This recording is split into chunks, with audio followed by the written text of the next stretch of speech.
Sebagai persiapan untuk sholat Jumat, anggota Satgas TMMD ke-110 Kodim 0813 Bojonegoro bersama warga setempat lakukan pembersihan masjid di Kompleks Balai Desa Ngerancang, Kecamatan Tambakrejo, Kabupaten Bojonegoro. Jumat bersih, anggota Satgas TMMD ke-110 Kodim 0813 Bojonegoro bersama warga setempat lakukan pembersihan areal masjid yang akan digunakan sebagai tempat sholat Jumat warga sekitar. Letnan 2 Elektro Slamet Nur Samsi mengatakan, kegiatan pembersihan tersebut akan dilakukan setiap hari Jumat dengan melibatkan anggota Satgas dan warga setempat sebagai wujud sinergitas TNI bersama rakyat.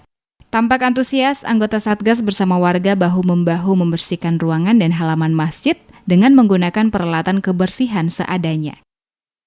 Kita melaksanakan kurve masjid sebelum kita sholat Jumat, kita bersihkan dulu dan juga kita bagi untuk membersihkan pos kotis kita.